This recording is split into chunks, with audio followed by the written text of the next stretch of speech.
के फूल खिल जाओ, मेरे सतगुरु जी आए हैं, मेरे सतगुरु जी आए हैं। भेजा तुम रंग बिखराओ, मेरे सतगुरु जी आए हैं, मेरे सतगुरु जी आए हैं। चमन के फूल खिल जाओ, मेरे सतगुरु जी आए हैं, मेरे सतगुरु जी आए हैं।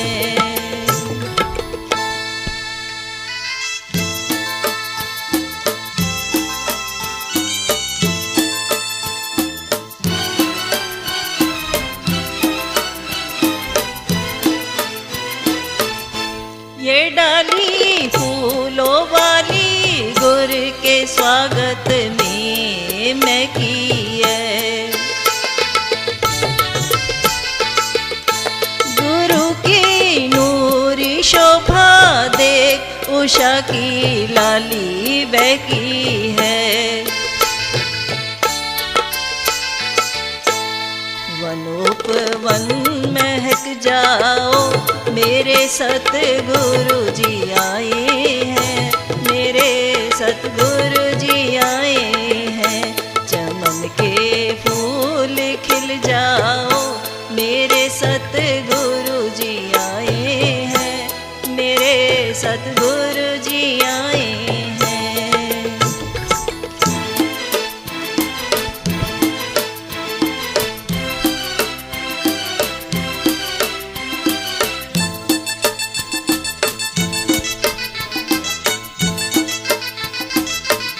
वीणा की तारों ने छेड़ी है मधुर गीतों की सरगम।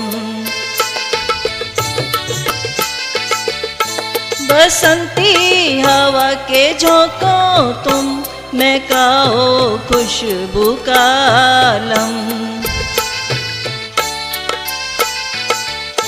मधुर सी रागिनी गाओ, मेरे सतगुरु जी आए हैं, मेरे सतगुरु जी आए हैं।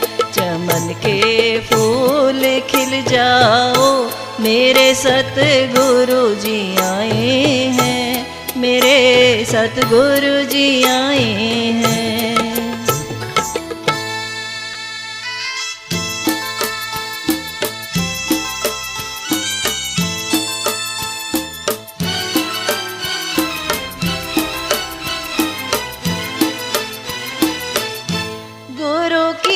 प्यारी संगत ने हृदय के दीप जलाए हैं।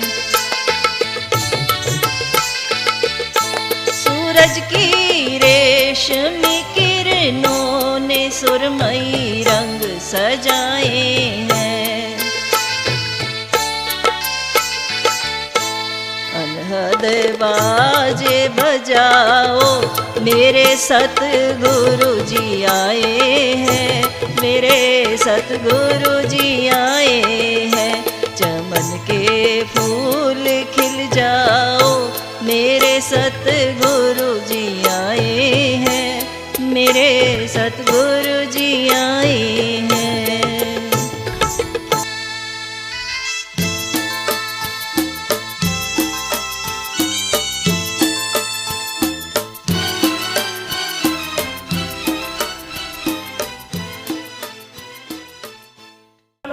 नींद आती है। गुरु रविदास जी ने तो सिल तैरा दिए पानी में, और हम लोग क्या तैरा रहे, कांच की बाटलें तैरा रहे। उनकी बात करते हैं, उनके कार्यक्रम की बात करते हैं, उनके सांदक में चलने की बात करते हैं। वो समाज से इकट्ठा करके हजारों लाखों रुपए बर्बाद कर देते हैं। वो ठहराते क्या हो, उन्होंने सिल तैराया पत्थर की, आप कांच की शीशी तैरा रहे हो। कैसे कल्याण होगा समाज का, ना हमारा ना आपका। ऐसे कल्याण नहीं होगा। विचार करना पड़ेगा, विचारों के बिंदुओं को विचार करके और कठोरता से ये काम को, अपनी मिशन को और तीव्र गति से 24 घंटे पल पल ये कार्य होना चाहिए। और ये महापुरुषों की महीने 4 महीने में कोई न कोई कार्यक्रम होना चाहिए, उनकी वाणी वचनों का होना चाहिए, महापुरुषों के सानिध्य में बैठ के सुनना चाहिए। सबसे कमजोरी हम संगठन नहीं, संगठन क्यों नहीं? बुद्धि काम नहीं कर रही, बुद्धि नशेली हो गई। नशेली बुद्धि कभी काम नहीं करती। नशेली बुद्धि का काम है तोड़ना। हम आज जो फूटे हैं दुनिया में पहले, आज भाई भाई को परिवार भी फूटा हुआ है। एकता समाज की तो बात छोड़ो, नशे की खोपड़ी है। इसलिए और इसको निकाल दिया तो बुद्धि काम करने लग जाएगी। तो बुद्धि काम करने लग जाएगी तो हम एकता का जीवन जीने लग जाएंगे। आज हम अकेले हम मन नहीं होता, कौन जाए मस्ताना जी के यार, मन नहीं लग रहा अकेला। देखिए, आज पहली बार आज समाज ने थोड़ा सा हौसला दिखाया कि उन्होंने कथा को अपना प्रथम वो समझा कि उनके 3 शिक्षाएं इतनी अटूट हैं जिनको हम बोलते हैं रात दिन, लेकिन अमल नहीं है। अमल है तो उसका फार्मूला नहीं है, कैसे करें? पहला, शिक्षित बनो। अब शिक्षा भैया कहाँ से आएगी ये तो आपको सोचना पड़ेगा। जब तक आप कथाएं का आयोजन या आम जर्नल प्रचार का आयोजन नहीं करेंगे शिक्षा नहीं मिलेगी आपको। और शिक्षा से क्या मिलता है? फार्मूला। जब तक किसी कार्य के लिए हम कोई नीति सेट नहीं करते या कोई फार्मूला नहीं सेट करते, वो कार्य कभी सक्सेस नहीं होता। चाहे कितना भी जोर लगाओ वो काम नहीं होगा। हम बस वैसे भाग लेते हैं, ना उसका कोई तरीका होता है ना कोई उसका फार्मूला होता है, तो इसलिए हम उसको दिखा के रह जाते हैं। चाहे कथा 2 दिन की रखो, 4 दिन की रखो, 10 दिन की रखो, लेकिन रखो। जब शिक्षा होगी तो संगठित होने में देर नहीं लगेगी। भैया ये बाबा साहब का नाम, बिना शिक्षा के हम संगठित नहीं होते। हम चाहते हैं रोड़ा शोर मचा के संगठित हो जाए, नहीं होंगे। शिक्षा होनी चाहिए, पहले शिक्षा फिर हमारा संगठन बनेगा। और जब संगठन बन गया तो आपके लिए कोई भी कार्य असंभव नहीं होगा, सब कुछ आप करने के लायक हो जाएगा। तो इसलिए मैं यही कहूंगा कि यदि शिक्षा प्राप्त करनी है तो जो महापुरुष बोल के गए हैं उनकी जीवनचर्या को पढ़िए, उसको अपने अंदर में लेके आइए, देखिए कैसे विकास होता है। फार्मूला को लिए, जिन फार्मूला से बिल्कुल ऐसे समाज में जन्म लेके कि जिसका कोई अस्तित्व ही नहीं था दुनिया में, ऐसे समाज में जन्म लेके इतना बड़ा कार्य किए। और उनके फार्मूला क्या थे? उनके फार्मूला ये थे, कथा, प्रवचन, सत्संग, ये थे उनके फार्मूला। लेकिन हम इनको पीछे हटा के बाकी काम करें तो आप नहीं कर सकते, चाहे कितना भी जोर लगाए। मैं 20 साल से समाज की सेवा में हूँ और मैं कर रहा हूँ। मुझे पता है भैया ये समाज शोर मचाने में तेज है, काम करने में पीछे है, शिक्षा लेने में पीछे है। शोर मचा देगा जितने मर्जी मचाइए, शिक्षा नहीं लेता। जब शिक्षा का नंबर पड़ता है फिर भागने की कोशिश करते हैं। तो इसलिए भाई हमारा तो सबसे पहला काम यही है कि शिक्षित बनो। और स्वास्थ्य, शरीर ही शिक्षित ले सकता है, इसके लिए स्वास्थ्य की जरूरी है। और दोनों सेवाएं हम तन मन से और धन से भी करते हैं। स्वास्थ्य के लिए निःशुल्क आयुर्वेदिक औषधालय खोला हुआ, भाई आइए। और शिक्षा के लिए सत्संग प्रवचन है, भाई आइए। किसी में भी कोई पैसा नहीं लगता, और फिर भी आप नहीं होना चाहते तो फिर पैसे से कहाँ हो जाएंगे आप। तो इसलिए भाई ये तो सोचना पड़ेगा आपको, ठीक है ना। तो एक कथा का थोड़ा दृष्टांत हम लेके चलते हैं।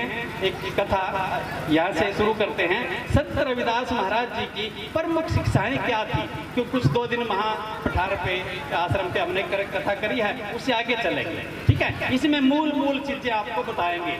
पहला एक मूल कार्य ऐसा है रविदास महाराज जी के जीवन में, शायद आपको नहीं पता हो, क्योंकि शिकारी का गुरु रविदास महाराज जी का शिष्य बनना पहला चमत्कार यही था। और सबसे पहला शिष्य रविदास महाराज जी के वो ही बने थे। उससे पहले उन्होंने किसी को नाम दीक्षा नहीं दी थी, नाम दीक्षा उससे पहले नहीं दी, सिर्फ उसी को दी थी। तो उसका नेमदत्त नाम था, जो कि मृग के जरिए उन्होंने उसको अध्यात्म का ज्ञान दिया। वो एक छोटी सी कथा है। बाकी में ये जो कंगन वगैरह की कथाएं हैं ये बहुत प्रचलित है, आपने सुन रखी। हम इनसे हटके सारा कुछ सुनाएंगे ताकि जो प्रचलित चीज है उसको छोड़ दें, उससे आगे जो समाज में प्रचलित नहीं है उसको दिखाएं, ठीक है ना। तो हम वहां से कथा शुरू कर रहे हैं जी।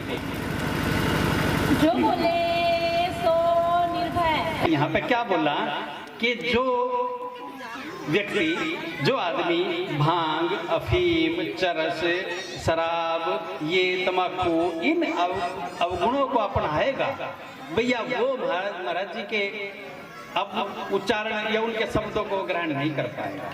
यदि ये छोड़ने की आप में समर्था है तो आप जरूर महाराज जी के मिशन में शामिल हो सकते हो। हम क्या देखते हैं कई बार कि जैसे कि हम कोई शोभा यात्रा निकालते हैं या चल समारोह निकालते हैं या नगर कीर्तन करते हैं ना, हम अपने महापुरुषों की याद में करते हैं और बहुत अच्छा करना चाहिए। लेकिन कुछ व्यक्ति ऐसे ऊपर बैठे होते हैं, रथ पे होते हैं, कुछ घोड़ों पे होते हैं, कौन से कि जो शराब का भी सेवन करते हैं, तंबाकू भी खाते हैं। तो ये कौन सी पोजीशन है भाई? ये रविदास महाराज जी का जल समारोह हो या नगर कीर्तन मना रहे हो या फिर आप अपने हिसाब से अपने को दिखाने के लिए हम उसमें बैठे हैं, ये विचार करना पड़ेगा। अरे भाई, यदि रविदास महाराज जी के उस पे चलेंगे तो उनके नियमों को कौन बनाएगा? हम उनके नाम से देखो, बनारस के अंदर एक बहुत बड़ी स्टेज लगती है इस दिन, और मैंने 2 बार वो स्टेज भुगती है। मैं उनके ऊपर गया हूं, मैंने उस पे अपना प्रवचन दिया है। अब मैंने एक ही बात वहां पे रखी गई कि भाई तुम एक बात बताओ, ये जो बैठे हैं हम आज, जो हम ये शोभा यात्रा निकाली है पूरे नगर में, ये हमने अपनी मन की जो तृष्णा थी वो पूरी करने के लिए निकाली, अपनी इच्छा पूर्ति के लिए निकाली कि हम ऐसा करना चाहते हैं। जो हमने लंगर भंडारे करे हैं या जो भी किया है वो भी हमने अपनी इच्छा पूर्ति के लिए किया है कि ऐसा होना चाहिए। और जितना भी हमने कार्य, ये दान देना बांटना सब किया है अपनी इच्छा से किया है। लेकिन भैया सारी तुम अपनी इच्छा करोगे तो सतगुरु रविदास महाराज जी की इच्छा कौन पूरी करेगा? उन्होंने भी तो कुछ बोला है ना, वो इच्छा क्यों नहीं पूरी करते हम? उसके लिए कुछ भी नहीं। अरे भैया, उनके लिए क्या है कि उनकी वाणी का प्रचार प्रसार घर घर में क्या हर एक इंसान के हृदय तक जाना चाहिए, तब तो उनकी बात सही है भाई, उनकी इच्छा पूरी होए। हम उनकी इच्छा के नाम से अपनी इच्छा पूरी करते हैं, जो इसका हम विरोध करते हैं। नहीं भाई, ये नहीं होना चाहिए। ठीक है, प्रभात फेरी करो। प्रभात फेरी में क्या होता है, किसी को ऊपर नहीं बिठाया जाता, महाराज जी का स्वरूप रखा जाता है और पीछे उसके भजन कीर्तन हम करते चलते हैं। ये बहुत बढ़िया चीज है, बहुत अच्छा समाज में जागृति आती है। लेकिन एक दिखावे के तौर पे हमने वो करें भाई, वो हमारी समझ से तो परे है। बाकी आप जैसा समझे ठीक। तो महाराज जी ने सबसे पहले इन्हीं अवगुणों का त्याग दिया। और फिर दूसरा, हमारे साथ कई बार ऐसी वाकया हुई। ये महाराज जी के राजघाट की बात है बनारस में। मैं कंटिन्यू 1-2 महीना वहां ठहरा हूं, लेकिन किसी को पता नहीं था कि मैं कौन हूं क्या हूं, सिर्फ एक वैसे ही चला गया। वहां पे हर रोज मैं महाराज जी की वाणी लेके उसका कीर्तन भी करता था और उसके ऊपर व्याख्या भी करता था। और जो वहां संगत आती थी बाहर से, देहात से, वो बड़ी ध्यान से सुनती थी। लेकिन कुछ ब्राह्मण लोग बेचारे वहां पे स्नान करके जाते थे ना गंगा में, तो वो सुनते थे भाई ये विचित्र सी वाणी कौन बोलता है, ऐसा सुनते थे वो। तो एक दिन क्या हुआ, 2-4 वो ब्राह्मण लोग बेचारे आए और वो कहने लगे, महाराज जी आप वेद के आधार से सत्संग नहीं करते। मैंने क्या, पंडित जी कोई बात नहीं, आप बैठिए 2 मिनट, मेरी 2 लाइन व्याख्या की रहती है, इनको पूरा करके मैं आपका जवाब देता हूँ। तो जैसे आए, अब मैंने बैठा दिया उनको, अपनी व्याख्या पूरी करी, महाराज जी की वाणी पढ़ के पूरी। उसके बाद मैंने बोला, भाई हाँ पंडित जी आप बताइए आप क्या कहते हैं। उन्होंने कहा कि जी आप वेद के आधार से सत्संग नहीं करते। अब महाराज जी, रविदास महाराज जी क्या कहते हैं, वेदों की गति संत सब जाने, संत की गति वेद ना पहचाने। वेदों में तो क्या लिखा हुआ संतों को सब पता है, लेकिन संत आगे क्या लिखेगा ये वेद बताएगा? नहीं बता पाता। तो मैंने कहा भाई आपने वेद पढ़े हैं? हाँ जी पढ़े हैं। देख झूठ नहीं बोलना, क्योंकि मैंने भी पढ़े हैं। भाई वेद की आखिरी पेज जो है उसमें क्या लिखा है? उसने एक दुआ पढ़ा, मैं नहीं इससे आगे चल, इससे आगे भी कुछ लिखा है। उसने फिर पढ़ा, नेति नेति लिखा है। नेति नेति का मतलब क्या होता है कि जी और आगे, इसका मतलब वेद खुद कहता है कि इस जहां तक मैंने बोला है इससे भी आगे कुछ है। हाँ जी, यदि इससे आगे मैं कुछ बोलूं तो आप उसको क्या कहेंगे? वेद के आधार से नहीं है, तो बोलती बंद हो, क्योंकि वो वेद के आधार से था। जब वेद का तो आगे है बहुत कुछ, हम पूरा नहीं, उसकी मालिक की जो व्यवस्था है हम उसको पूरा वर्णन नहीं कर पाते, इसलिए और भी है आगे कुछ। ऐसा करने के बाद और फिर मैंने कहा, मगर चल कोई बात नहीं, मैंने कहा अब ये महाराज जी का शिक्षा किया है कि महाराज जी कहते हैं ब्राह्मण कौन है? विद्या अध्ययन खुद पढ़ाई करना और विद्या विद्यापन, दूसरों को पढ़ाना, ठीक है, दान लेना, दान देना, ठीक है, यज्ञ करना और यज्ञ करवाना, ये ब्राह्मण के ये कर्म है। देखो, भारत को चाहे मुगलों ने लूटा हो, चाहे अंग्रेजों ने लूटा हो, चाहे 50 बार लूटा हो, लेकिन जो वैश्य वर्ग है, व्यापारी वर्ग है, उन्होंने खूब मेहनत करके इस देश की अर्थव्यवस्था ठीक कर दी, नंबर 1। फिर उसके बाद जो ये अपना क्षत्रिय लोग हैं, इन्होंने भी चाहे कितनी बार भी युद्ध लड़ने पड़े हों, लड़े ले और जीत के आए, भारत को फिर गुलामी से आजाद किया। यह क्षत्रिय का धर्म हो गया। शूद्र का धर्म क्या था? सफाई व्यवस्था दे रखी थी। भाई कितना भी गंद भारत में खिला हो या खिल रहा हो, इन्होंने सफाई व्यवस्था का अपना पूरा ध्यान किया। लेकिन ये पढ़ाई पढ़ाना, ये शिक्षा का काम आप लोगों का था। आज तक भी ये समाज अशिक्षित क्यों है भाई? इसका मतलब आपने ड्यूटी नहीं करी। तो वहां पे वो जो सुनने वाले थे वो ताड़ियां बजाने लगे, ताड़ी बजाई उन्होंने कि महाराज जी, हमने सुना था रविदास महाराज जी के बारे में कि वो ऐसे समाज में इनकी महागे पंडित जो थे, इनकी बोलती बंद कर देते थे। आज हमने देखा कि आपने कर दी, बोलती बंद कर दी, क्योंकि आगे सवाल नहीं रहे, क्योंकि जो खुद ड्यूटी नहीं करता वो किसी को ड्यूटी क्या सिखाएगा? तो यही महाराज जी कहते हैं कि 6 कर्म उनके हैं, ये ऐसे ये नहीं करते तो वो ब्राह्मण नहीं है। उसको महाराज जी के पिता और माता का देहांत हुआ तो उन्होंने अपनी विधि के अनुसार संस्कार कर दिया। जब अस्थि विसर्जन के लिए आप यदि बनारस गए हो तो दशामेज घाट के ऊपर, हरिश्चंद्र घाट की तरफ अस्थि विसर्जन होता है वहां पे। तो उस समय जब वो अपने माता पिता की अर्थी विसर्जन करने गए तो वहां पे समाज के ठेकेदारों ने उसको रोक दिया कि हम यहाँ नहीं करने देंगे, आप अपने उस पे जाइए जहाँ पे आपने संस्कार किया माता पिता का, वहीं अर्थी विसर्जन करिए अपनी। अब देखो, यदि किसी को गंगा में अस्थियां प्रवाह करने से रोक दिया जाए तो उसके दिमाग देखो कहाँ जाएगा, उसके साथ क्या व्यवस्था बनेगी इसकी। तो ये बड़ी विचित्र बात थी। तो महाराज जी ने कोई उसका वो नहीं किया, महसूस नहीं किया, लेकिन अंदर में दुख तो हुआ कि परमात्मा तेरी लीला ऐसी है, तेरी लीला ऐसी है, ये गलत बात। तो उसने क्या किया, जहां पे आज के समय में राजघाट है वहीं पे फूल विसर्जन किए। और उन्होंने क्यों नहीं करने दिया वहां पे विसर्जन? कि हमारे घाटों से ये पानी जाएगा, हमारे सारे घाट अपवित्र हो जाएंगे, इसीलिए आप पीछे जाइए जहाँ गंगा का लास्ट है, आज वो राजघाट के नाम से है और सबसे बड़ा सिस्टम वही है। अब वहां पे जब महाराज जी ने ऐसे फूल उसमें डाले, अस्थि विसर्जन किया, तो आंखों में पानी आया और अरदास करी मालिक से कि मालिक तेरे संसार में ऐसी रीत है कि हमें फूल विसर्जन करने की भी वो नहीं देते, तेरी मर्जी मालिक के लिए काम तो कर देते हैं।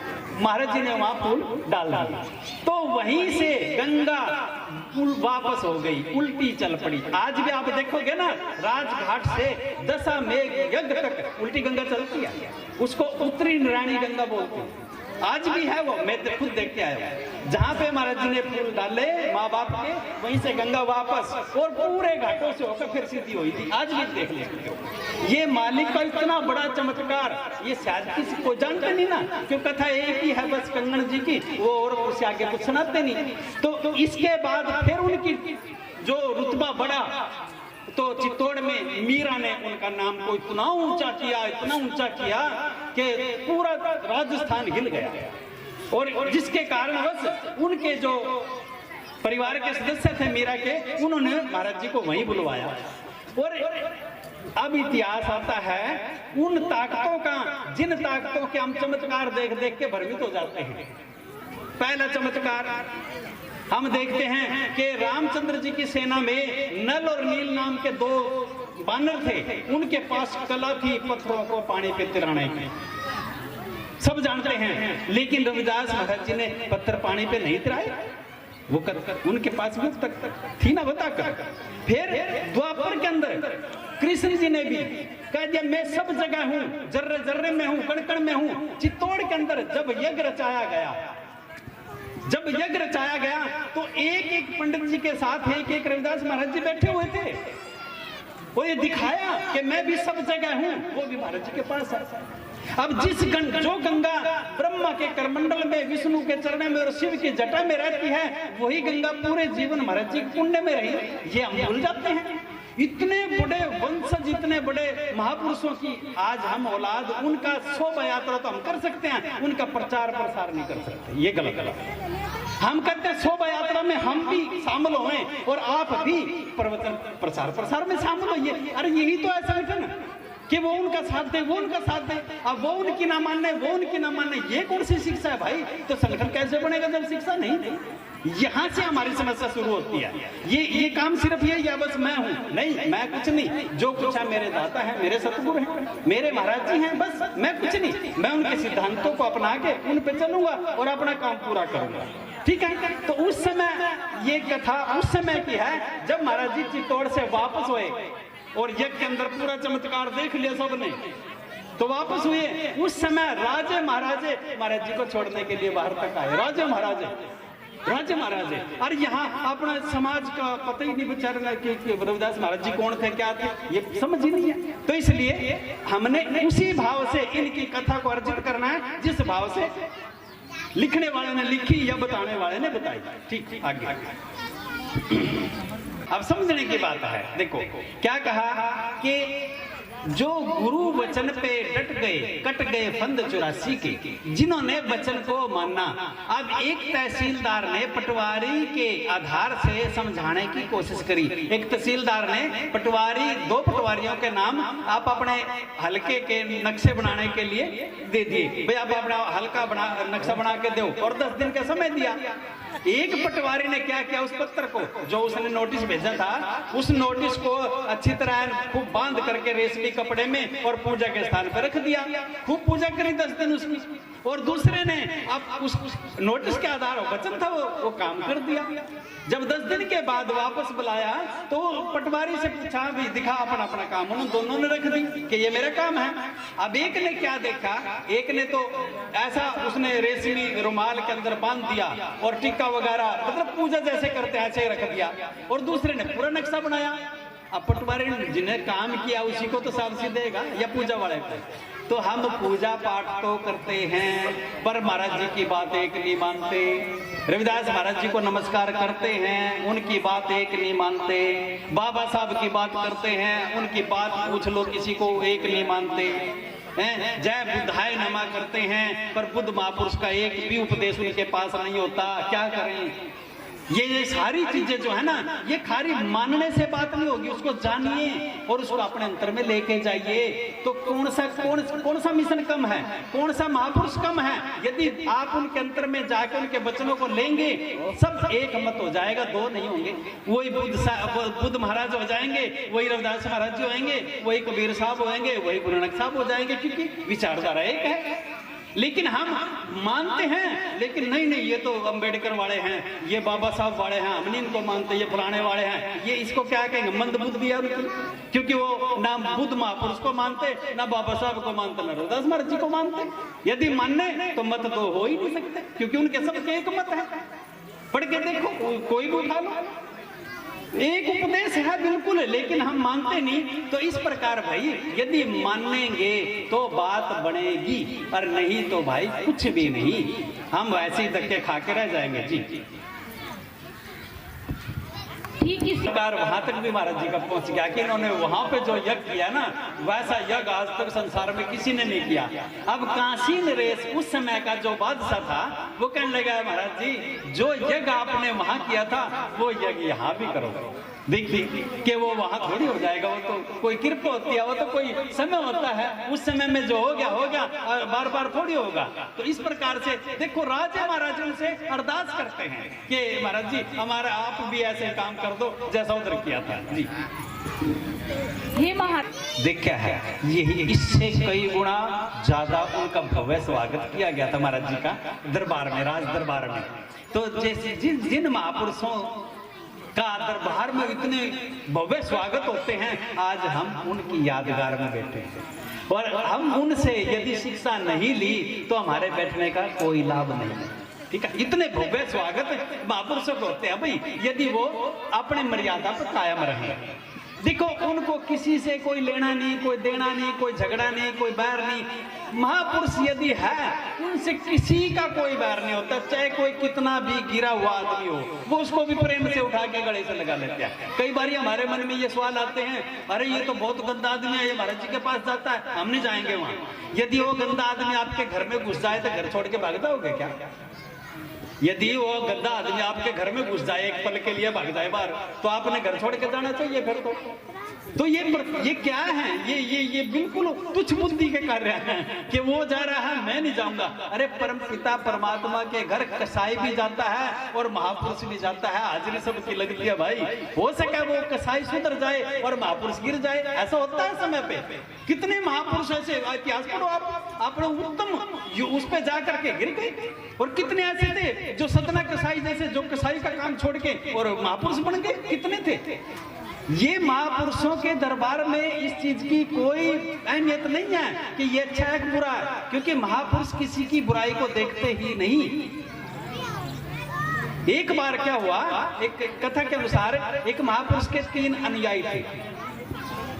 उन्होंने कहा कि भाई हमने आपको जितनी शिक्षा दी वो सारी दे चुके, अब हम आपकी परीक्षा लेना चाहते हैं कि जी बोलो, आप जाइए और पूरे एरिया का या जितना भी आप भ्रमण करना चाहते हो करके आइए, और मुझे ये बताइए संसार कितना अच्छा है कितना खराब है।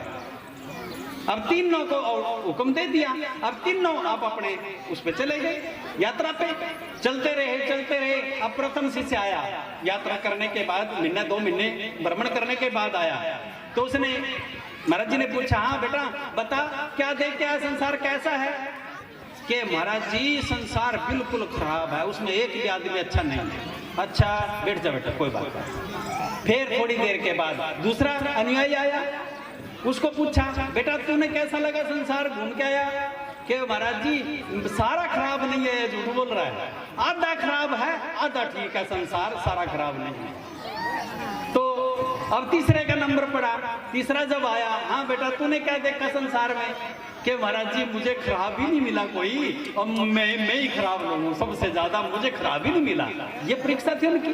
अब उसने कहा बेटा अब ये गद्दी तू संभाल, हम और कहीं चलते हैं, क्योंकि वो पवित्र हो गया।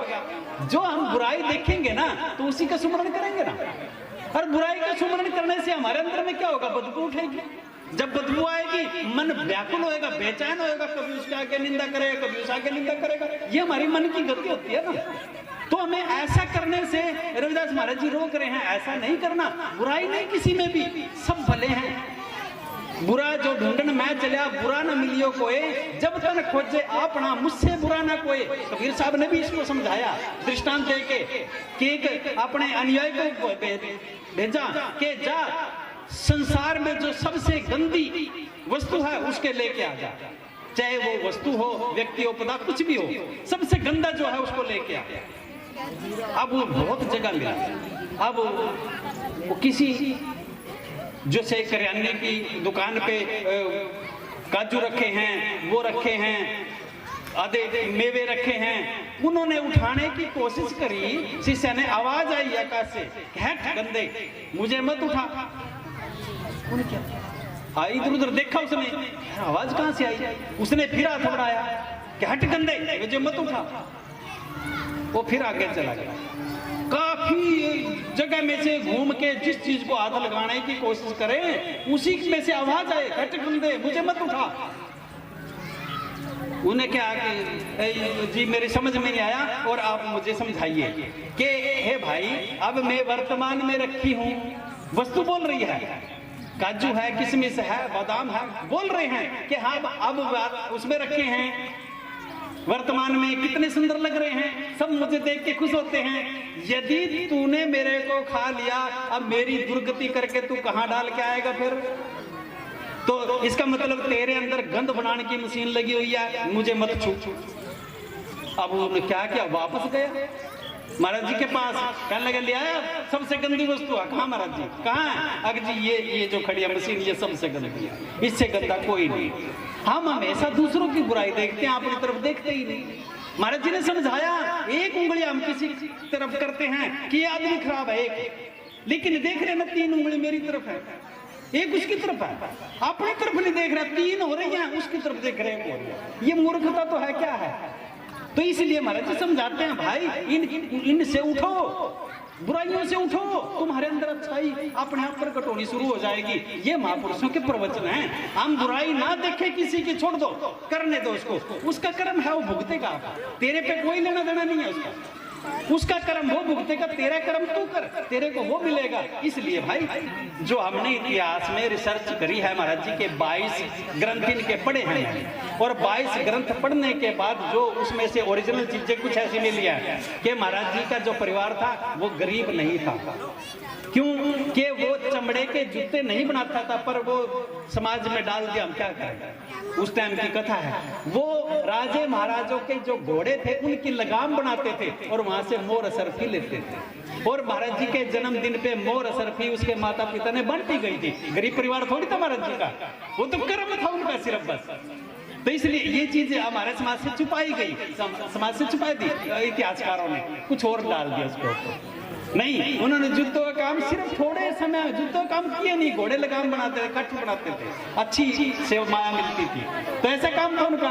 और थोड़े दिन के बाद जब महाराज जी विख्यात होके, तो उनको उनको किसी ने काम करने ही नहीं दिया, उठा के ले गए कि हम काम नहीं करने देंगे, वहां चलो जी महाराज जी हमारे पास चलो और वहां प्रवचन सुनाओ।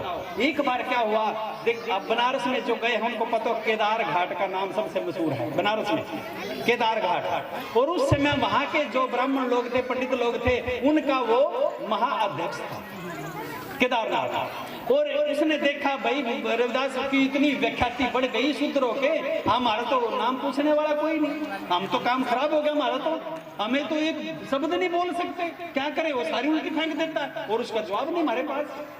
तो उसने क्या किया कि इसको ऐसा करो, कोई षड्यंत्र रचो और इसको मार दो। आप ध्यान से सुनना है, ये कथा बड़ी विचित्र है, ये बहुत मुश्किल आती है, समाज सुनाता नहीं, कोई भी कथावाचक नहीं सुनाता इसको कि इसको मार दो, खत्म कर दो। तो उसने क्या किया, शाम को 5-6 बजे के बाद, सर्दियों का समय, अंधेरा हो गया, और महाराज जी के पास 5-6 आदमी भेजे कि महाराज जी आपको फलाने गांव में कथा के लिए पब्लिक इकट्ठी हुई है और आपको तो जाना था वहां प्रचार करने के लिए। तो महाराज जी कहने लगे भाई मेरे पास तो कोई नहीं आया क्या बोलने के लिए, कि नहीं जी वहां तो पिंडाल इकट्ठा हो रहा आपके प्रवचनों के लिए, आप चलिए। अब वो कहने लगे जब पब्लिक है, संगत तो मेरा सतगुरु है, मेरा परमात्मा है, उनको मैं मना नहीं करूंगा। चल पड़े वहां से। जब चल पड़े तो रास्ते में जब काफी दूर चले गए, लोटा वीर नाम का, पहले 52-53 वीर हुए बनारस के अंदर, लोटा वीर नाम के एक कोई स्थान था, उस स्थान पे जब चले गए तो वहां केदार पंडित खड़े थे। उन्होंने क्या लिया है भैया, कहां जी आगे इसको मार दो, खत्म करो। जब वो मारने लगे ना, तो महाराज जी के ऊपर में एक दिव्य इतना प्रकाश हुआ कि उनकी आंखें चुदी आ गया, आंखों से कुछ दिखाई नहीं दिया मारने वालों को। और क्या दिखाई दिया, केदार पंडित महाराज जी के रूप में दिख गए कि ये खड़े हैं। उन्होंने दे लठूसी को मारा, केदार पंडित को खत्म कर दिया वहीं पे। और महाराज जी उस मौके का फायदा उठा के वापस आ गए, भैया तो गड़बड़ हो गई, पता नहीं क्या बात हुई, वापस आ गए। अब क्या हुआ, अब उधर देखने लगे, जब वो प्रकाश दूर हो गया, रविदास महाराज जी वहां है नहीं, देखते हैं तो उन्होंने अपना गुरु मार दिया, खत्म कर दिया। तो अब वो कहने लगे अब क्या करें, ये समाज तो हमें मारेगा, ये ब्राह्मण हमें नहीं छोड़ेंगे, अब क्या करें। उन्होंने चुपके से उठाया और जो केदार घाट है उस घाट के ऊपर वो शिव जी महाराज जी की पूजा करते थे उसके पास बैठा दिया, और खिचड़ी का प्रसाद चढ़ता था, खिचड़ी की थाली उनके हाथ में रख दी, ऐसे तरीके से बैठा दिया कि गिर न जाए। और सुबह जब हुए समय हुआ, उन्हीं में से किसी ने आके शोर मचा दिया कि गुरु जी तो चले गए, शांत हो गए, तो पूजा करते करते प्राण छोड़ दिए। ऐसा वाक्य हुआ, वास्तविकता बिल्कुल हकीकत है ये। तो आज भी वहां खिचड़ी के नाम से प्रसाद चढ़ता है, आज भी वहां आप चलोगे ना, पैरों के अंदर आप चिपचिपापन आपको नजर आएगा, मीठी खिचड़ी चढ़ती है, खीर चढ़ती है। ठीक है। तो ऐसे ऐसे षड्यंत्र महाराज जी ने उस समय में से, अरे हमारे ऊपर थोड़ा बहुत आएगा तो अपना कौन सी दिक्कत आएगी, वो देने वाला बैठा, देने वाला कोई, हमने क्या करना भैया, इस चीज का विचार नहीं करना कि ये क्या गलत है क्या अच्छा है, नहीं, बिल्कुल सब कुछ ठीक है, सिर्फ अपने लो लगा के और महाराज जी के वचनों को पूरा करते चले जाएं। ठीक है। गीता ने ये संदेशा भेजा अपनी तरफ से, कुछ समाज के लोग इधर उधर भाग गए कि आज रविदास के साथ झगड़ा होएगा, हम तो नहीं झपड़ते इस कपड़े, हम तो इस लपड़े में नहीं जाते। लेकिन जो कट्टर थे उनके ओरिजिनल सेवादार वो कहने लगे हम गुरु जी के साथ मरेंगे, देखी जाएगा जो होगा, बाकी वैसे ऐसे भाग गए सारे। तो उस टाइम उन्होंने उसको उत्तर दिया कि भाई ये उतार दे अपना जनेऊ। उनका मुखिया बोल रहा है नहीं देगा तो हम तेरे को कठोर दंड देंगे। दूसरा चमत्कार था, एक चमत्कार वो, दूसरा चमत्कार ये, महाराज जी के साथ तो भाई कदम कदम पे खतरे चलते रहे और उन्होंने परवाह नहीं करी, फिर भी इतना लंबा जीवन और पूरे संसार में भ्रमण कर दिया और पूरे संसार को दिखा दिया कि एक शूद्र भी उच्च अवस्था को प्राप्त कर सकता। ये हमें विचार करना चाहिए कि देखो इतने बड़े महापुरुष को छोटे मोटे तो वो थे नहीं, इतने बड़े महापुरुष, और हम आज भी उनके विचारों से वंचित हैं क्योंकि हमें न कथाओं का आयोजन करते।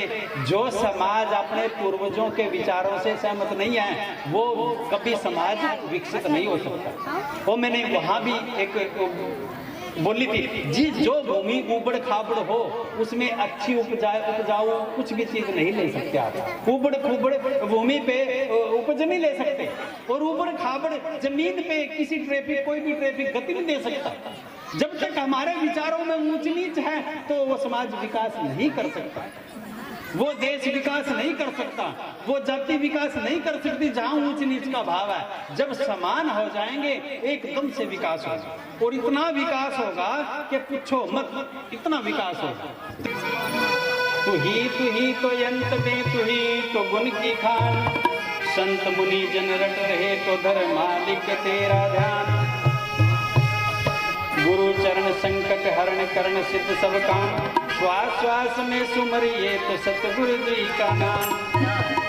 संसर रूप धरे मस्ताना तो संसर में तेरा वास, हाथ जोड़ विनती करे सतगुरु तेरा दास।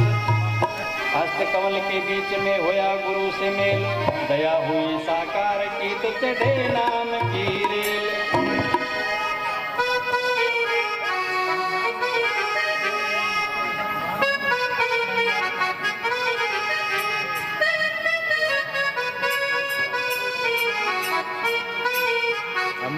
ठीक है, नहीं तो मार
महाराज जी ने देखिए हमें शिक्षा दी एक शब्द की वाणी के द्वारा, शब्द के द्वारा शिक्षा दी क्या के भाई क्यों सोवा गफलत की निंद्रा कौन सी?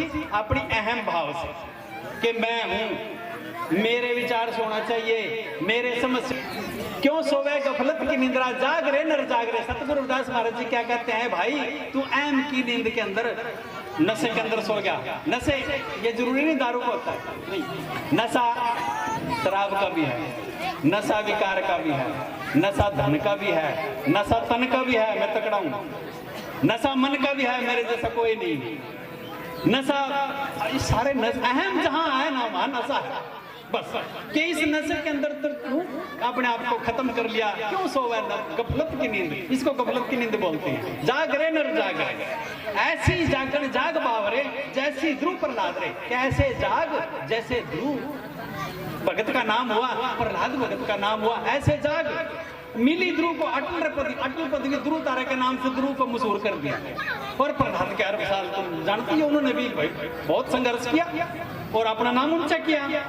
नाम को सुबरा हंस को आवे, कामी क्रोधी कागरे। जो कामी है क्रोधी है उसको कौवे का रूप दिया। भाई सतगुरुदास महाराज जी ने वो इंसान नहीं है तो उसको सतगुरु ने महाराज जी ने कौवे का रूप दिया, जिसके अंदर काम है क्रोध और तामस में आ जाए एक पल में। मेरी नहीं सुनते, मैं यूं कर दूं, ऐसा कुछ बोलता ना तो भाई कामी क्रोधी कागरे कौवे जैसा हुआ। महाराज जी क्या कहते हैं, तन का चोला हुआ प्राणा लगे दाग पे दाग रे। अब भाई वो बुजुर्ग अवस्था की बात कर रहे, क्योंकि महाराज जी उस टाइम बुजुर्ग हो गए थे कि भाई इतने दिनों तक मैंने ये कार्य किए, दाग पे दाग लग गए हैं। अब तन का जो शरीर का जो चोला है वो पुराना हो गया, अब इसको बदलने का समय आ गया। साधु संत और गुरु की सेवा, कोई भी साधु कोई भी महापुरुष उसकी निंदा मत करिए, उसकी सेवा करिए। यदि गुरु का शिष्य है, किसी भी गुरु से जुड़ा हो, किसी भी मिशन का हो, किसी पंथ का हो, किसी धर्म का हो, इस लेवल पे आके महाराज जी के लेवल पे आके धर्म जाति का कोई लेना देना नहीं रहता, वो सबसे ऊपर उठ जाता है। किसी मिशन पंथ का कोई लेना देना नहीं है, वो सबसे ऊपर है, बस उनका मत एक हो जाएगा। महाराज जी क्या कहते हैं, साधु संत गुरु की सेवा पावे अटल सुहाग रे। जो जागा सो निज घट लागा। जो जाग उठा वो अंदर में उसकी जागृति हो गई, अंदर में उसकी जागृति हो गई। और उसके बाद उसके पूर्ण भाग का मतलब उसने पूरा हिस्सा डाल दिया उसने पूरा हिस्सा। फिर महाराज जी क्या कहते हैं, उल्टा पुल्टा खेल जगत का भाग सके तो भाग रे। कि यदि तू संसार की मान के चलेगा तो संसार की मत उल्टी पुल्टी है, उल्टी पुल्टी मत है संसार की। भाई इससे दूर हट जा, तेरे मतलब की बात नहीं, दूर हट जा। तो कह रविदास अगम की वाणी, अरे नर हो बेदाग रे। सतगुरुदास महाराज जी कहते हैं, अरे भाई ये वाणी अगम से आई, मैं नहीं बोल रहा, मालिक बोल रहा है, अगम से आई है। कह रविदास अगम की वाणी, अरे नर हो बेदाग रे। इन कर्म कांडों से निकल भाई, बेदाग हो जा और तो अपने सतगुरु को प्राप्त कर। तो आप आरती थोड़ा देंगे क्योंकि ये समय ठीक हो गया है, और उसके बाद प्रसाद की सेवा, सब प्रसाद लेके जाएंगे। आरती नाम तेरो आरती बच्चे बोल देंगे। जी बोलिए। हाँ।